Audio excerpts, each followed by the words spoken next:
I'm Jean Marshall. I am an artist. I am an oil painter. I was in the United States having radiation treatment for cancer. I struggled and struggled, and they didn't think I would make it. And I would go to the art store every day to exercise and fill my time when I wasn't in treatment. And I became interested in the paints and many of the art supplies. And I decided I would like to start painting. My biggest influence was my husband, because he felt that if I wanted to paint, that I would be a good painter based on everything else in our lives, and supported me in some of the terrible paintings I did. A lot of things depend on the season. If it's summertime, I have 1,000 paintings in my mind, but I may only get 3 or 4 accomplished. And I, first of all, start to draw things in my mind, but I think about what piece I would like to start first. Mm-hmm. And the background, I do some background work.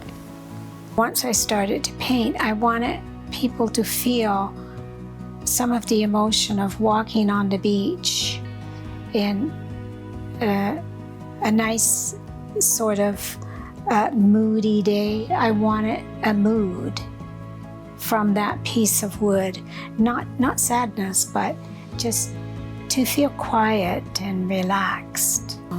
It's very expensive to be an artist in Canada, really expensive. So, and I think a lot of students would be better painters and much more encouraged if they had the better quality paints and brushes. If you put an earring in and it's a real pearl, and then you put one in that's not real, it's synthetic, yeah, maybe it doesn't make a lot of difference to someone else looking at you, but you might feel, I'd like to have a real pearl one day, but in the meantime, you love those pearls.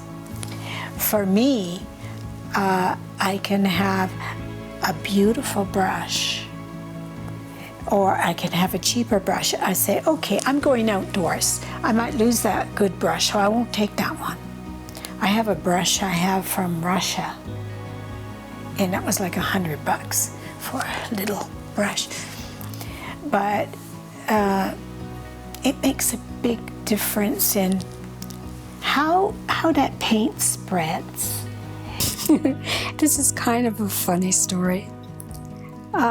Probably the piece that won the global award, not because it won the global award, but at that time my husband was living, and he was somebody who would be honest with me. If he didn't like a painting, he would say, no, I don't like that. I just don't like that. And very often I listened to him, and quite often the scissors cut the painting up because I redid work so much.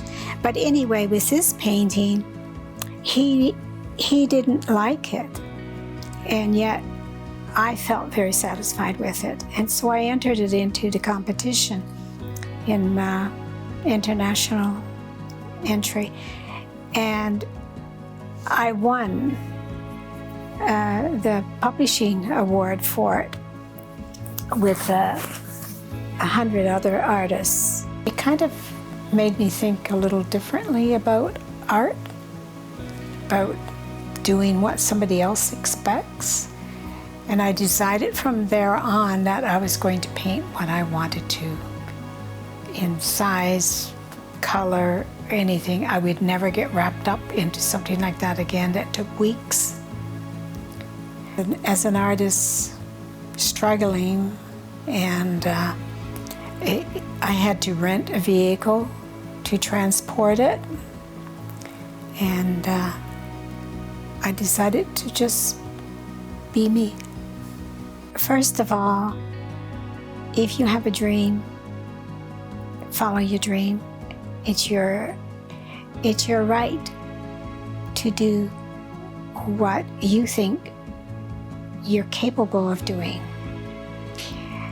And don't give up. You're not going to be an artist the first year. And it takes time, practice, use good materials, good support. And you have to work at art every day, if you can. Use the materials that you can mostly afford. But take your time and don't be disappointed. I used to get up at 3 o'clock in the morning and go down and paint. And then I would go to work the next morning. If something upsets you about your painting, put it away. Pull it out a couple weeks later. Give it time. And then you'll find out your answer.